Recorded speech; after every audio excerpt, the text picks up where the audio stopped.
2025년 4월 1일 화요일 하나님의 말씀은 누가복음 18장 1절에서 14절 말씀입니다. 말씀 보시겠습니다. 예수께서 그들에게 항상 기도하고 낙심하지 말아야 할 것을 비유로 말씀하여 이르시되, 어떤 도시에 하나님을 두려워하지 않고 사람을 무시하는 한 재판장이 있는데, 그 도시에 한 과부가 있어 자주 그에게 가서 내 원수에 대한 나의 원한을 풀어주소서 하되, 그가 얼마 동안 듣지 아니하다가 후에 속으로 생각하되, 내가 하나님을 두려워하지 않고 사람을 무시하나 이 과부가 나를 번거롭게 하니 내가 그 원한을 풀어주리라. 그렇지 않으면 늘 와서 나를 괴롭게 하리라 하였느니라. 불의한 재판장이 말한 것을 들으라. 하물며 하나님께서 그 밤낮 부르짖는 택하신 자들의 원한을 풀어주지 아니하시겠느냐? 그들에게 오래 참으시겠느냐? 내가 너희에게 이르노니 속히 그 원한을 풀어주시리라. 그러나 인자가 올 때 세상에서 믿음을 보겠느냐? 또 자기를 의롭다고 믿고 다른 사람을 멸시하는 자들에게 이 비유로 말씀하시되, 두 사람이 기도하러 성전에 올라가니 하나는 바리새인이요 하나는 세리라. 바리새인은 서서 따로 기도하여 이르되, 하나님이여, 나는 다른 사람들 곧 토색, 불의, 간음을 하는 자들과 같지 아니하고 이 세리와도 같지 아니함을 감사하나이다. 나는 일에 2번씩 금식하고 또 소득의 11조를 드리나이다 하고, 세리는 멀리 서서 감히 눈을 들어 하늘을 쳐다보지도 못하고 다만 가슴을 치며 이르되, 하나님이여, 불쌍히 여기소서. 나는 죄인이로소이다 하였느니라. 내가 너희에게 이르노니 이에 저 바리새인이 아니고 이 사람이 의롭다 하심을 받고 그의 집으로 내려갔느니라. 무릇 자기를 높이는 자는 낮아지고 자기를 낮추는 자는 높아지리라. 말씀의 제목은 기도를 통한 성도의 정체성입니다. 오늘 본문은 예수님께서 기도에 대한 비유를 하신 내용을 담고 있습니다. 첫 번째로 하신 과부와 재판관의 비유의 목적은 항상 기도하고 낙심하지 않는 것입니다. 하나님을 두려워 않고 사람을 무시하는 재판장과 억울함을 풀어야 하는 과부가 있었습니다. 이 과부는 불의한 재판관을 자주 찾아가 자신의 억울한 사연을 해결해 달라고 부탁합니다. 과부의 끊임없는 노력 끝에 불의한 재판장은 그의 청을 들어주었습니다. 불의한 재판장조차 낙심하지 않고 끊임없이 요청하는 과부의 부탁을 들어주거늘 하물며 자녀를 사랑하시는 선하신 하나님은 우리의 부르짖음을 외면하지 않으시는 분이십니다. 그러므로 우리는 낙심치 않고 아버지 되시는 하나님께 늘 기도해야 합니다. 예수님께서는 항상 기도하는 것을 강조하시기 위해 밤낮 부르짖는 택하신 자들이라 표현하였습니다. 예수님께서는 공생의 사역 가운데 밤낮 없이 기도하셨습니다. 그리고 예수님께서는 성도들의 간절한 기도를 원하십니다. 예수님은 다시 오실 때 우리에게서 그런 믿음을 보기 원하십니다. 기도는 하늘과 땅을 연결해주는 통로입니다. 성도는 기도를 통해 하나님과 교제하며 그분의 은총을 받아 누리며 그분의 뜻을 깨닫습니다. 그러므로 성도는 기도할수록 하나님의 마음을 닮아가며 그 삶은 하나님의 계획에 따라 이루어집니다. 오늘도 믿음으로 기도하는 자들 되시기를 주님의 이름으로 축원합니다.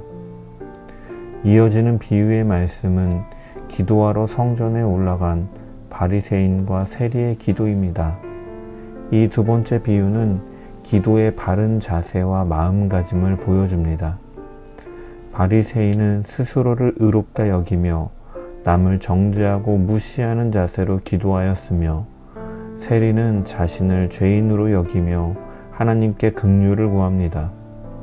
바리새인은 하나님 앞에 자신의 의로움을 자랑하며 남과 자신을 구별하였습니다. 그의 기도는 하나님의 은혜를 구하는 겸손한 간구가 아니라 자신의 의를 드러내는 자랑에 가까웠습니다. 그렇기에 그가 한 것은 기도가 아니라 웅변에 가까웠습니다. 이에 비해 세리는 바리새인에게서 멀리 떨어져 감히 하늘을 쳐다보지도 못한 채 가슴을 치며 기도하였습니다. 하나님 앞에 그저 죄인인 자신을 불쌍히 여겨 달라는 것이 기도 내용의 전부였습니다.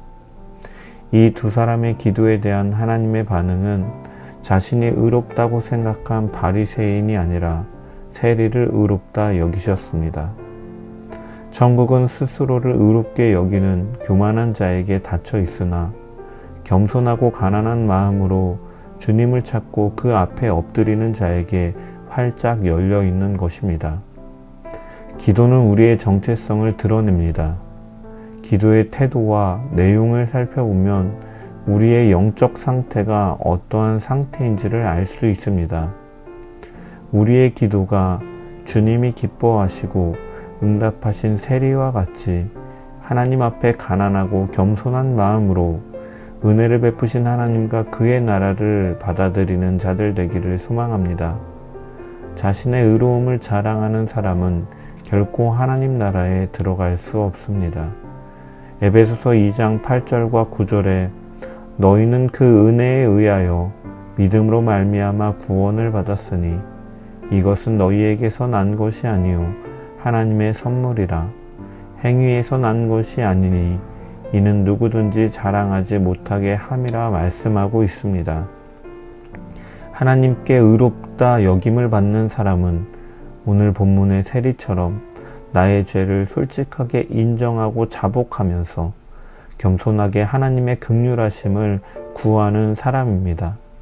그러므로 우리 모두가 오늘 세리와 같이 하나님 앞에 진실된 모습으로 나의 죄와 허물을 인정하고 하나님의 긍휼하심을 구함으로 말미암아 하나님께 의롭다 인정받는 참된 주의 백성 다 되기를 주의 이름으로 축원합니다.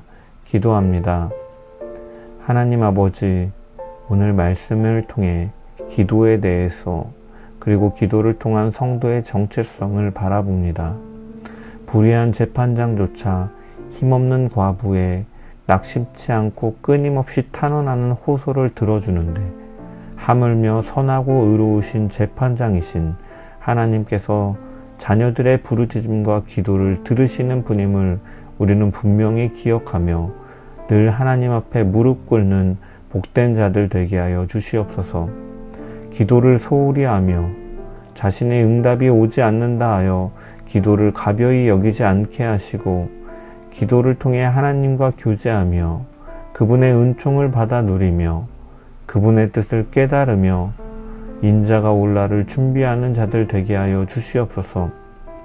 기도하는 가운데 하나님의 놀라운 은혜를 더 깊이 묵상하게 하시고 그 은혜 앞에 겸손함으로 감사하고 날마다 죄인된 자에게 은혜를 베푸시는 하나님의 긍휼함을 구하며 살아가는 주의 백성 되게 하여 주시옵소서.